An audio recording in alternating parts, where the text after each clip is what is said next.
Mais j'adore cette blague.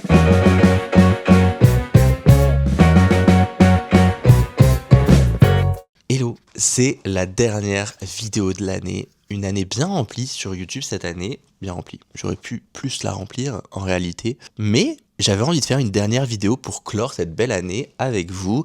Une année un petit peu... une vidéo, pardon, un petit peu bilan, tout simplement, de qu'est-ce qui a été mon année, comment je l'ai vécu, d'un point de vue personnel, professionnel, sur les réseaux sociaux aussi.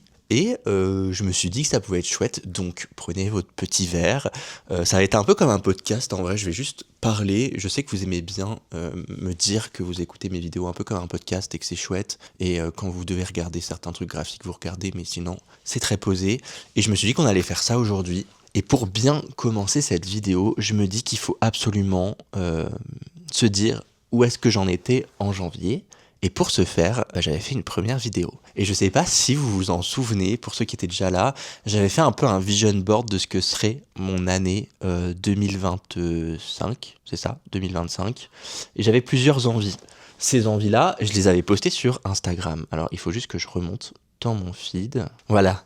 J'avais fait ce post-là de mon vision board et donc j'avais plusieurs envies. J'avais la première envie qui était documenter ma vie et la partager. Chose qui en réalité, en vrai je l'ai réussi ce truc-là. Je suis content d'avoir réussi à proposer du contenu qui me ressemble. Je commence aussi à apprendre un petit peu à me connaître mieux, à être plus à l'aise face à la caméra, à pouvoir parler un peu en mode chill et à vous parler en fait comme si je parlais à des copains. Du coup je suis trop content. Quoi d'autre ? En vrai c'était comme je le disais dans ma vidéo il y a ma première vidéo, du coup je disais que c'était un rêve de gosse pour moi de faire une chaîne YouTube.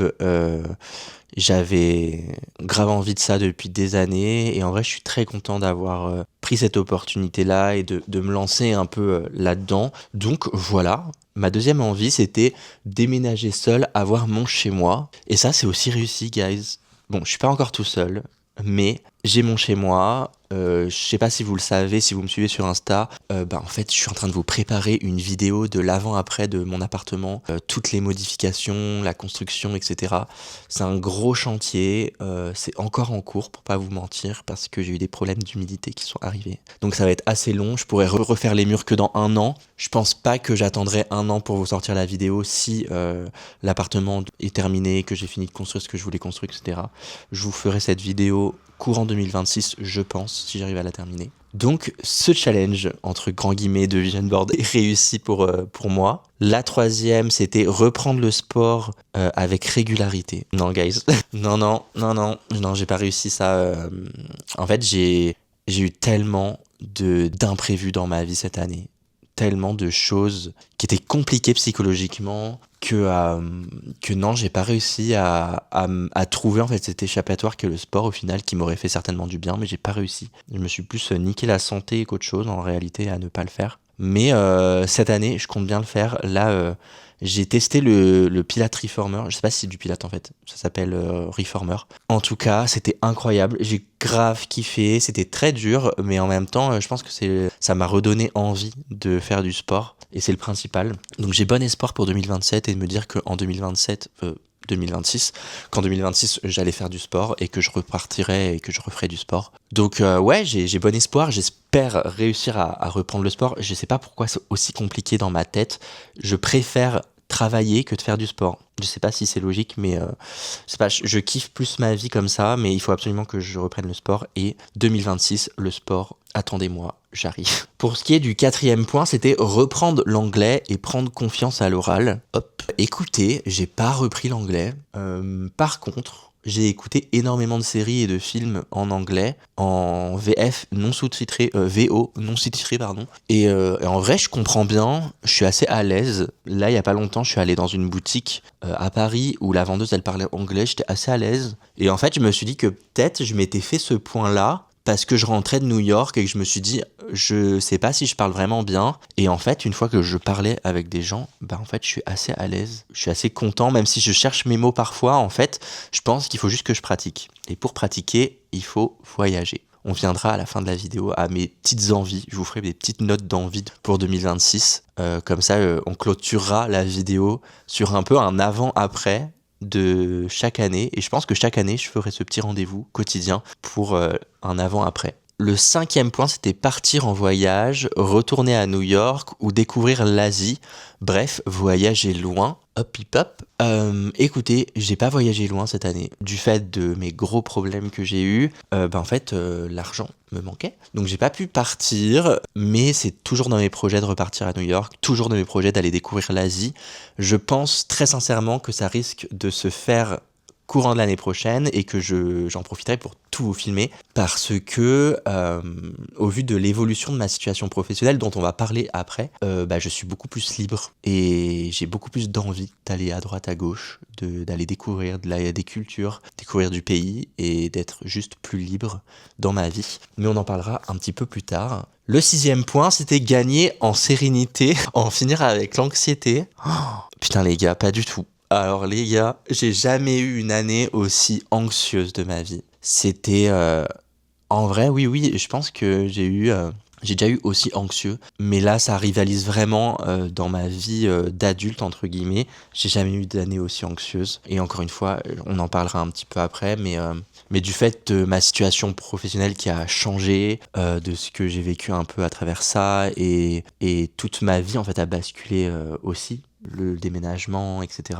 C'était extrêmement conséquent. Et après, du coup, mon échappatoire, en réalité, c'était produire du contenu. J'ai grave kiffé. Il y avait le changement de vie professionnelle aussi, vu que je suis devenu freelance en juillet, il me semble, juin-juillet. J'étais déjà en mi-temps en réalité, mais j'ai vraiment approfondi le freelance en juin-juillet. J'ai eu une grosse période d'anxiété, de remise en question de ma confiance, de ma légitimité, etc.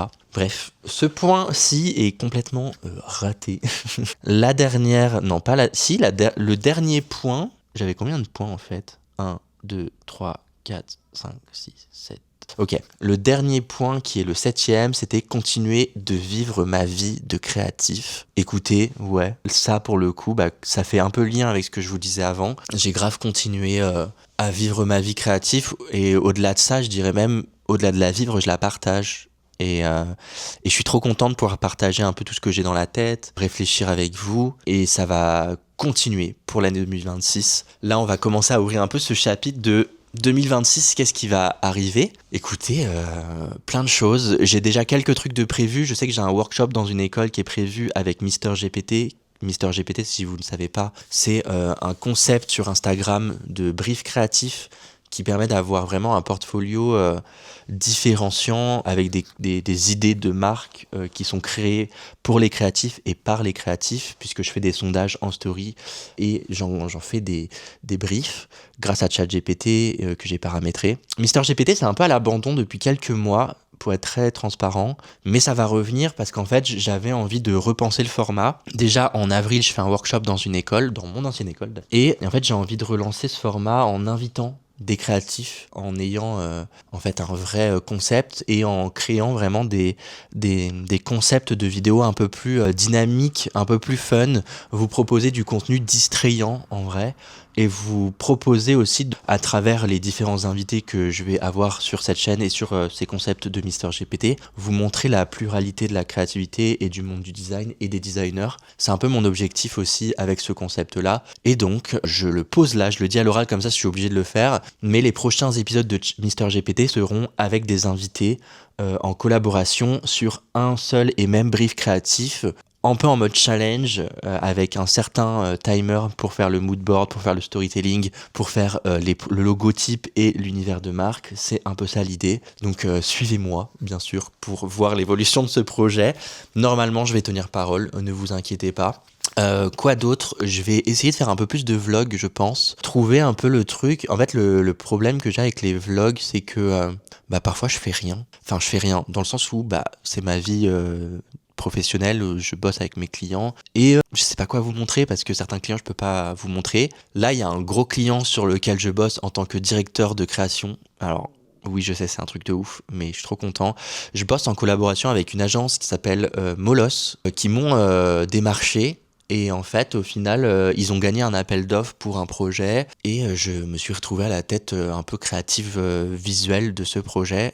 C'est la première fois que je travaille sur un projet aussi conséquent où il y a vraiment de l'architecture de marque, de la signalétique, au-delà de l'identité et du storytelling dont je m'occupe. J'ai extrêmement hâte de voir le résultat de ce projet qui va arriver très tôt, puisque ça va arriver, la livraison, c'est début février. Je vais à ce lieu-là, à Toulouse, début février. J'ai commencé à tourner une vidéo, donc vous verrez certainement une vidéo spécialisée dans la conception et la création de ce gros projet, jusqu'à la finalité, la visite du lieu. Ça va être trop bien. J'ai du coup cette autre vidéo qui est prévue sur mon appartement, l'avant-après, comme je vous le disais tout à l'heure. J'ai plein de petits trucs. J'aimerais bien filmer le workshop Mister GPT aussi. Bref, ça c'est pour les formats longs YouTube, mais du coup, pour revenir au vlog, je pense que les voyages vont m'aider à vlogger. J'ai envie de partir en week-end, j'ai envie de me faire plaisir un petit peu, de travailler un peu partout. Et j'espère pouvoir tourner tout ça, pouvoir aussi voyager en fait, et pouvoir en fait vous partager tout ça pour que vous puissiez m'accompagner un peu dans ma vie encore plus que vous ne m'accompagnez aujourd'hui. J'ai eu un total de 16 vidéos YouTube cette année. J'avais dit que je voulais faire 2 vidéos par mois. J'ai pas tenu, mais en vrai, je suis content de ce que j'ai fait. Parce que je me suis pas mis une pression. J'ai fait les vidéos comme je le voulais. J'ai trouvé mon rythme. Au final, pour moi, c'était pas une pression. Et au final, je suis content parce que on arrive à une centaine d'abonnés, je crois, ce qui est trop chouette pour une première année sur YouTube. J'espère continuer comme ça. J'espère permettre d'être un peu un carrefour de personnes créatives sur YouTube. Et franchement, si vous êtes nouveau, bienvenue. Et je suis trop content de pouvoir partager ma vie créative avec vous et que vous me voyez avancer, partager aussi. L'idée aussi, c'est que j'aimerais bien pouvoir vous rassembler à un moment donné sur une finalité, sur un projet et des trucs comme ça. Mais pour l'instant, je n'ai pas encore d'idée. Et je pense que j'ai pas une assez grosse communauté pour pouvoir me permettre de le faire. Donc ça viendra, mais j'ai plein d'ambitions. Et j'espère que ça va le faire. J'ai un autre projet en format court qui va arriver sur TikTok, Insta et les shorts sur YouTube. Donc si vous ne me suivez pas sur Insta et TikTok, allez me suivre, surtout sur Insta. Je suis vraiment très actif sur Insta en story, etc. Mais ça, c'est un concept dont je ne vous parle pas encore parce que je suis en train de faire le casting. Parce que c'est pas un concept où je vais être tout seul. Voilà, je crois que j'ai fait le tour de tous les contenus que j'avais comme idée. Et donc maintenant, pour passer de ma vie un peu réseau social à ma vie pro, vous l'avez bien vu et comme je vous l'ai dit, ma vie a changé. J'ai terminé un contrat en mi-temps là en juillet dernier. Je suis content d'avoir terminé ce contrat. C'était quelque chose au final, je pense, qui est bénéfique pour moi. C'était compliqué dans le sens où il fallait que je me lance à 100% en freelance, que je trouve des contrats en même temps que je déménage et que j'emménage du coup dans mon nouvel appartement. J'avais beaucoup de choses à partir de juillet, août, septembre. Et mentalement, c'était compliqué parce qu'il fallait que je trouve une source de revenus que je n'avais pas. Au final, il y a eu un mois qui a tout débloqué, où j'ai eu beaucoup de projets d'un coup. Franchement, je faisais du 9h-22h toute la semaine, même le week-end. J'avais pas de repos. Et ça, c'est quelque chose aussi, il faut que j'arrive à me mettre en place. C'est trouver des moments de repos. Arriver à trouver ma balance. Et me forcer aussi à m'arrêter à certains moments, parce que je vis de ma passion, du coup c'est compliqué de m'arrêter et d'arrêter de réfléchir, surtout que c'est ma façon d'être, de réfléchir tout simplement. Donc voilà, mais oui, il y a un mois qui a tout unlock, et depuis en fait, ces derniers mois j'ai été assez rentable. Je suis content de moi. Je suis fier de moi d'avoir tenu bon. Je suis fier de moi d'avoir accompagné aussi des clients, certains qui m'ont trouvé via YouTube, d'autres qui m'ont trouvé via les réseaux sociaux, via des projets que j'ai fait, des projets fictifs en réalité, puisque le temps, je crois que j'ai passé un temps de 2 à 3 mois sans projet client réel. Et en fait, je me suis mis sur mes projets perso. J'ai fait du contenu sur YouTube, des projets fictifs de rebranding de marques que j'ai vu passer, etc. Que j'aime aussi, de projets d'influenceurs que j'aime, et je me suis dit pourquoi je retravaillerais pas le projet, parce que je pense que je peux leur permettre d'aller plus loin. C'est toujours vraiment quand je travaille sur une marque, c'est toujours parce que j'aime la marque et parce que je suis admiratif de cette marque-là. C'est jamais pour défoncer la marque. Ça, je tiens à le redire, parce que je sais que l'identité de marque, c'est très personnel, ça peut être très touchy, etc. Et c'est pour ça que à chaque fin de vidéo, je l'explique bien, et j'essaie toujours d'avoir un mot là-dessus pour dire c'est ma façon de voir la marque, c'est pas une façon universelle de voir la marque et donc ça me fait plaisir de retravailler cette marque-là. Et au final, ça m'a permis d'avoir des petits clients, donc je suis trop content. J'ai pas encore de clients pour la 2026, à part effectivement ce workshop et la finalité de ce gros projet en fin février. En début février, pardon. Mais j'ai hâte de me relancer un peu plus, d'aller chercher des clients à droite à gauche aussi. D'ailleurs, si vous êtes en recherche d'un directeur artistique pour faire votre identité de marque, pour faire d'autres choses, hein. J'ai fait des mascottes cette année, c'était trop chouette. N'hésitez pas à m'envoyer un message, mes réseaux sont ouverts, sur Instagram je réponds en DM, j'ai mon adresse mail aussi qui est disponible en barre d'infos, donc n'hésitez pas à me contacter pour ça. Et puis je pense qu'on va finir cette petite vidéo sur qu'est-ce que j'ai envie de faire en 2026. J'ai pas fait de notes, voilà. Mais écoutez, on va faire ça un peu à la sauvage. De toute façon, il y a des trucs qui vont être un peu repris. Je suis pas du tout centré. Je viens de capter que je suis pas centré. Voilà, super. Il y a des trucs que j'ai envie de faire qui ont déjà été dits un peu dans cette vidéo. Donc je vais faire un peu un compte rendu. Premier point. Cette année, j'ai envie de voyager. J'ai envie de m'offrir cette liberté que j'ai commencé à découvrir à travers des petits week-ends ou des semaines de voyage à l'autre bout du monde, mais être flexible dans ma façon de travailler. J'ai envie de pouvoir travailler dans n'importe quel pays, à droite, à gauche, juste m'amuser et avoir des fonds aussi pour pouvoir voyager. Ça, c'est un peu compliqué. Voilà. Premier point, je pense que ça serait ça. Deuxième point, j'ai envie de pouvoir faire des partenariats avec des marques. Alors, je sais, c'est un peu bizarre de dire ça, mais je vous jure que en fait, j'ai envie de pouvoir sponsoriser des contenus pour pouvoir donner vie à ces contenus, pour pouvoir vous permettre d'avoir des concepts un peu plus travaillés, des contenus un peu mieux montés, etc. Parce que je me rends bien compte que même si le montage, j'aime bien ça, ça me détend, je suis pas bon. Enfin, c'est pas que je suis pas bon, mais c'est que je pense que j'ai une marge de progression et j'ai envie d'offrir du contenu de qualité. J'ai envie aussi de pouvoir donner vie à toutes mes idées pour que vous puissiez avoir du contenu créatif de qualité et qui soit divertissant. C'est surtout ça aussi où j'ai envie d'aller. J'ai envie d'aller vers du divertissement créatif parce que je pense que c'est quelque chose qui n'existe pas encore beaucoup sur YouTube et je pense que avec MrGPT justement, ça pourrait être intéressant avec l'autre concept de format court que je suis en train de développer, ça peut être intéressant. Donc ça c'est le deuxième point, trouver des sponsors ou du moins sponsoriser mes concepts pour pouvoir avoir de plus grandes envies créatives et de plus grande qualité dans mes vidéos. Ça c'est un peu ça. Troisième point, qu'est-ce qu'on peut dire? Bah physiquement, écoutez, reprendre le sport. On relance le défi, on relance la machine. Ouais, je pense qu'il faut que je refasse du sport et que limite si je prenne un coach, bah ça coûte cher, mais qui me fasse juste un planning, genre je prends un coach une fois ou deux, il me fait un peu mon planning de choses à faire, etc.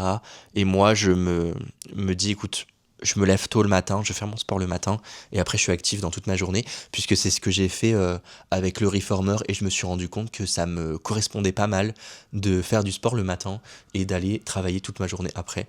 Il faut absolument que j'arrive à trouver cette régularité. Donc troisième point, bah, je relance le sport, trouver une régularité dans le sport et on verra bien aller. Voilà, je vais refaire 7 points comme l'année passée. Quatrième point, bah finir mon appartement en vrai dans la continuité. J'aimerais bien être à l'aise chez moi, que tout soit bien rangé parce que là je suis encore dans les cartons un petit peu et ça commence à me pomper l'air.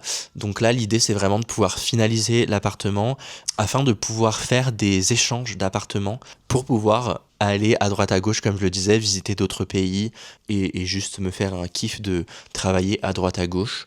Voilà, je pense que ça peut être un bon point, finir mon appart et faire des échanges d'appart dans le monde entier. Ça peut être chouette. Ouais, grave. La cinquième point, je pense que c'est quelque chose qui va revenir avec le sponsor. Continuer de produire sur les réseaux sociaux, être encore plus actif sur les réseaux et en parallèle, trouver des clients qui sont OK à l'idée de partager les résultats de leur design sur les réseaux sociaux pour pouvoir vous proposer du contenu. Je sais pas si ça peut être un vrai point en fait ça, mais ça c'est des envies en fait. C'est beau. Mais bref, ça je dirais en vrai continuer d'être autant actif. Sixième point, j'ai envie de créer une communauté créative et qu'on ressente cette communauté créative, d'être vraiment ouvert, de trouver un moyen de vous rassembler, de pouvoir vous faire rencontrer aussi. J'ai envie que, pour moi la créativité ça se partage, ça permet de rassembler les gens et c'est ce que j'ai envie de faire via mes réseaux sociaux, mais du coup j'ai envie que ça prenne une autre ampleur. J'ai envie que ça soit un peu plus gros et j'ai envie de prendre de l'ampleur tout simplement. Peut-être que ça peut être un point, prendre de l'ampleur sur les plateformes et sur le milieu créatif, la niche créative. Ouais, ça peut être un bon point, je pense. Donc voilà, un point, sixième point, prendre de l'ampleur sur la communauté créative être potentiellement un vecteur de créativité pour des gens qui sont adeptes de la création, d'autres qui ne le sont pas, pouvoir rassembler les gens autour de la créativité. C'est un peu mon mojo, voilà. Et enfin, je pense le 7e point, qui restera mon mojo de toute ma vie, c'est de m'amuser. J'ai envie de continuer à m'amuser dans ma vie, essayer de prendre les choses un peu plus avec légèreté. Ouais, j'ai envie de continuer dans ce truc-là. En tout cas, je pense que c'est la bonne façon de finir cette vidéo. Je voulais vous remercier d'avoir été là pendant une année déjà. Vous remercier d'être arrivé dans mon petit cocon dans ma vie. J'espère que vous serez là pour longtemps. Moi, j'espère aussi pouvoir être là le plus longtemps possible, vous partager le plus de choses. Et voilà, je suis trop content. Donc, je vais vous le répéter. N'hésitez pas à me suivre sur toutes les plateformes. Je vais essayer d'être encore plus actif l'année prochaine. Et puis, nous, on se dit à très bientôt pour une prochaine vidéo. Et je vous dis à l'année prochaine. Oh le beauf. Mais j'adore cette blague. Voilà. Bon, des bisous. C'était une vidéo très posée, très calme. J'ai pas l'habitude de faire ça, mon Dieu. Mais j'adore faire ça, en fait. Qui dit, je vais ouvrir un podcast, hein. Je sais que certains me le demandent, donc potentiellement. Bref, j'arrête cette vidéo. Des bisous, à bientôt.